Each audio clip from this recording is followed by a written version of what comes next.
Good morning, students. In continuation of ray optics, today we discuss the refraction through prism. Hoping that you have learnt all the concepts and solving more number of numerical sums pertaining to the previously what we had discussed the subject matter. Further, we continue with the refraction through prism.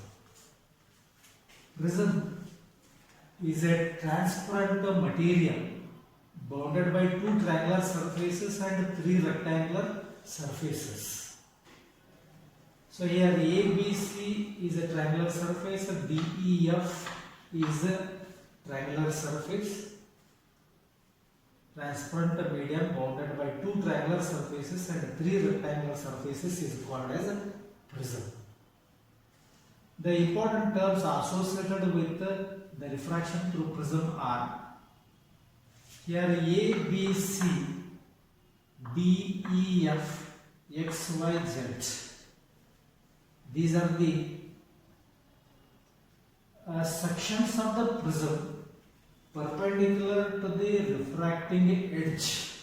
Here AD is the refracting edge and these three surfaces are perpendicular to the refracting edge, whereas XYZ is a section of the prism parallel to ABC and DEF called as principal section of the prism.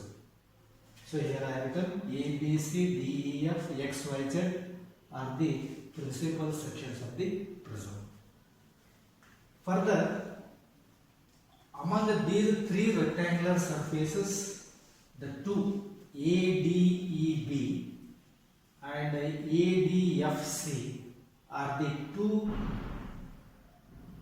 among these two surfaces are called as a refracting surfaces. Then comes the third rectangular surface, that is the BCFE, is called the base of the prism, and AD is a refracting edge.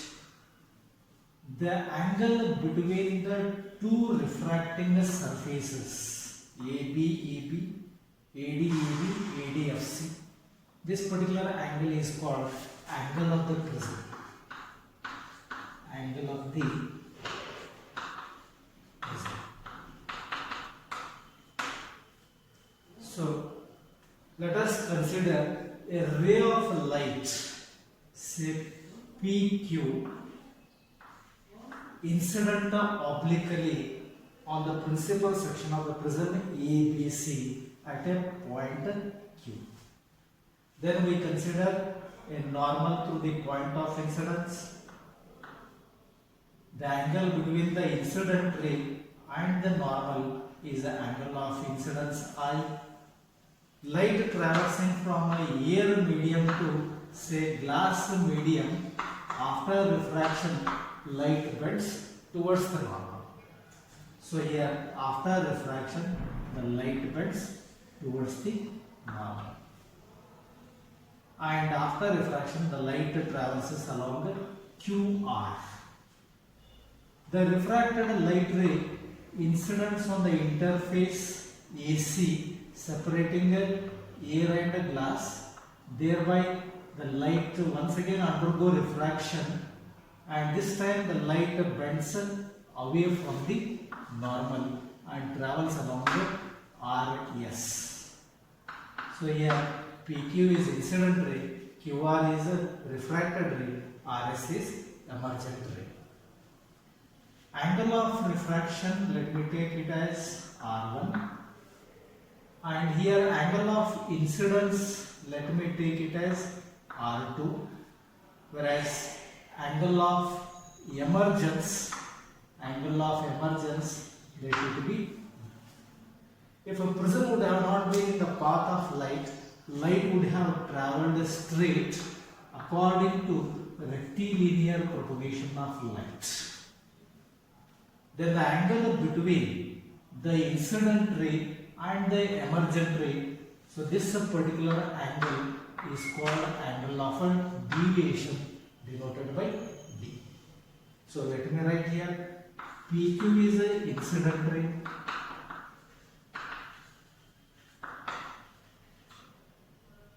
QR is the refracted ray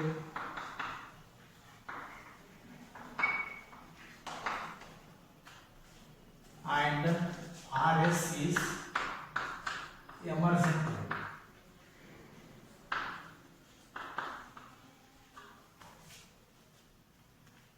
Then I is angle of incidence at the interface AB, R1 is angle of refraction, R2 is the angle of incidence in a denser medium, and RS is emergent ray, and angle E is angle of emergence, that is the angle between the normal and the emergent ray.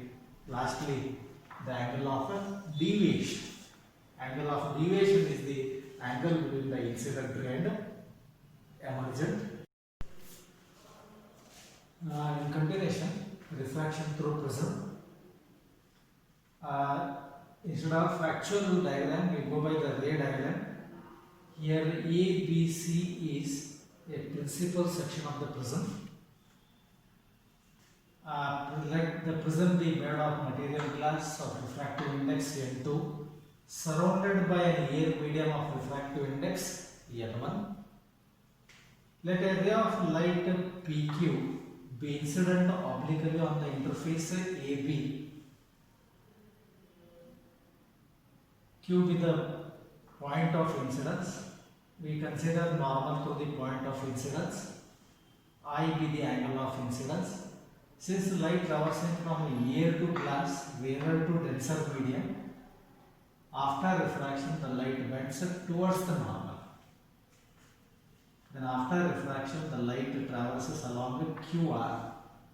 This refracted ray QR incidents on the interface AC separating glass and air. Light traversing from denser to rarer, after refraction it bends away from the normal and light emerges along RS. So PQ is incident ray, QR is refracted ray, RS is emergent ray. I is the angle of incidence at refraction AB, for refraction at AB. R1 is the angle of refraction. For convenience sake, I take R2 as the angle of incidence in the denser medium and E the angle of refraction or angle of emergence. For convenience sake, let us go by the numbers. Angle of incidence is 30 degree, R1 is definitely less than 30 degree, R2 is angle of incidence, and angle of refraction, let it be 60 degree.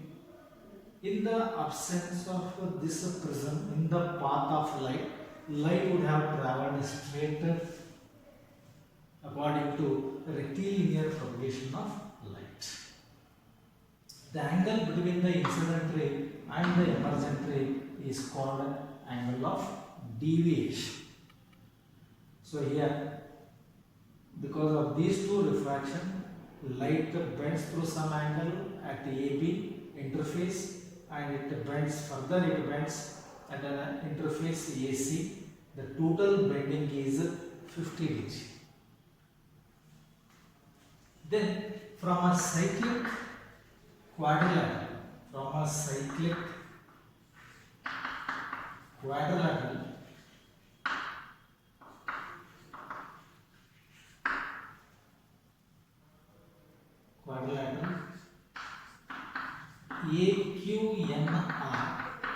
from cyclic quadrilateral AQNR. Since this is normal, this is also normal, this particular angle is 90 degree, this particular angle is also 90 degree, right? And this is the angle of the prism, and NQNR is the angle made by the normals drawn at the point of incidence. So from this cyclic quadrilateral we can write angle A plus angle QNR is 180 degrees. 180 degrees. Similarly, from triangle QNR,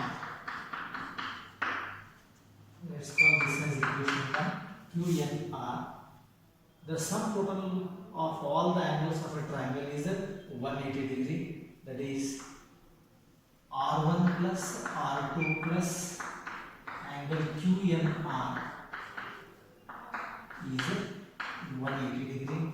Let's call this as equation 2. So from these two equations, it is evident that angle A, that is angle of the prism A, is sum total of R1 and R2. Therefore, you can write angle of the prism A equals to the sum total of R1 and R2. Let's call this as an equation.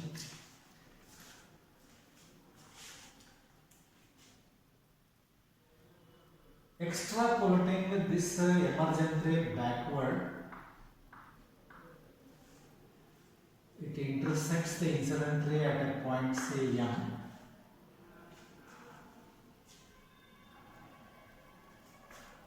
So here this particular angle is I minus R1 and this particular angle is E minus R2. E minus R2. From triangle QMR, say SMZ is exterior angle. SMZ is a exterior angle. It is the sum total of interior opposite angles. Therefore, we can write exterior angle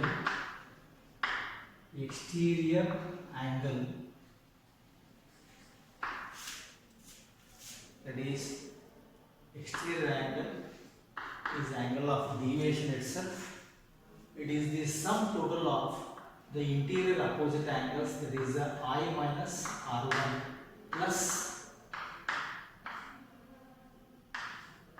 E minus R2, or we can write it as B equals to I plus E minus of R1 plus R2. Let's call this as equation. From equations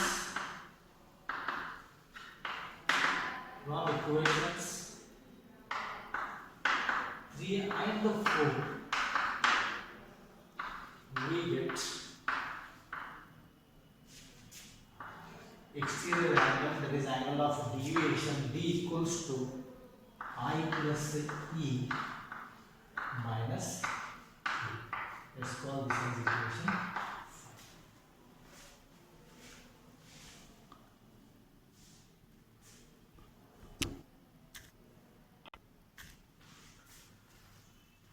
Then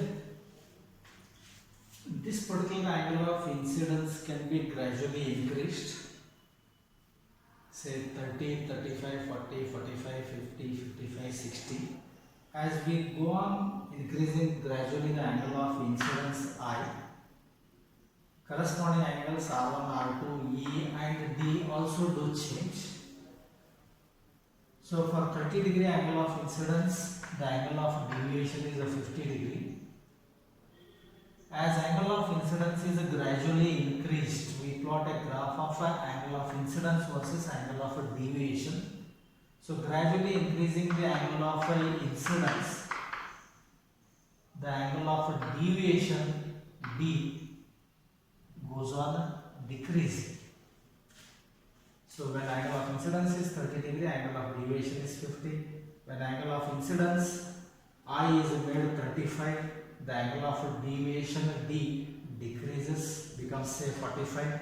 For angle of incidence 40, the angle of deviation is also 40, 38. And when angle of incidence becomes 45 degree, the angle of deviation becomes again 40. For angle of incidence 50, the angle of deviation becomes 50 degree. So as angle of incidence is gradually increased, the angle of deviation first it decreases. Further increasing the angle of incidence, the angle of deviation increases, we get this particular graph. So for one particular angle of incidence, the angle of deviation is a minimum, but we take it as 38 degrees. And this 38 degrees denoted by capital D, called as an angle of minimum deviation. So for this particular angle, say 40 degree, what happens? Angle of incidence will be same as angle of emergence, and angle of deviation will be 40 degree. Say here I have to write 40 degree, and this is also 40 degree, and this one is 38. What you notice here, for angle of minimum deviation, for angle of minimum deviation, for one particular angle of incidence, the angle of deviation is the minimum. For the case of angle of minimum deviation, angle of incidence is equals to angle of emergence, and angle of deviation takes minimum value. So for angle of minimum deviation, for angle of minimum deviation, what we notice, angle of incidence will be same as angle of emergence. Then I can write it as capital D equals to I, this is also I can write it 2I minus A, or I equals to A plus E by. Now this equation 3 becomes, equation 3 becomes A equals to 2R, since R1 equals to R2, since R1 equals to R2, or R equals to, it is A by 2. So for the case of angle of minimum deviation, the angle of incidence and angle of emergence become one and the same. This refracted ray QR becomes parallel to the base of the prism, parallel to base of the prism. Then we say the incident ray, the emergent ray, they are symmetric about the prism for the case of angle of minimum deviation. So for the case of angle of minimum deviation, I and E are same. I equals to E, that's why we are writing it 2I minus A, or angle of incidence is A plus D by 2, angle of the prism plus angle of minimum deviation divided by 2. Then from equation 3, when I is same as E, R1 equals to R2, that's why we write A equals to 2R, or R equals to A by 2. Further, the refractive index of this glass prism from a Snell's law,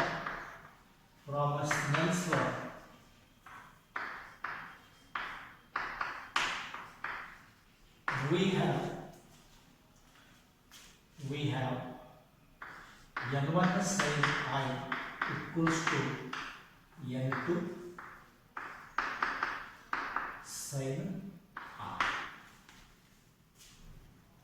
Refractive index of air medium being 1, N1 equals to 1 for air medium, and N2 if I write it as N, then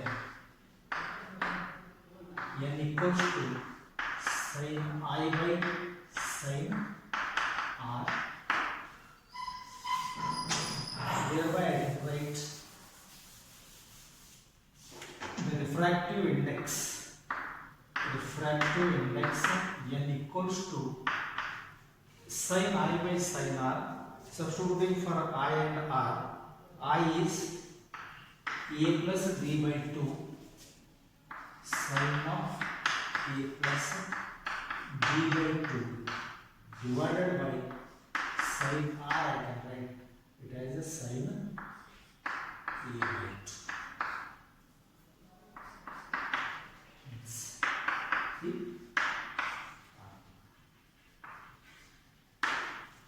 So this way we can derive an expression for the refractive index of the glass prism n in terms of angle of the prism and the angle of minimum deviation. So this is the ray diagram. What you need to do, you have to elaborate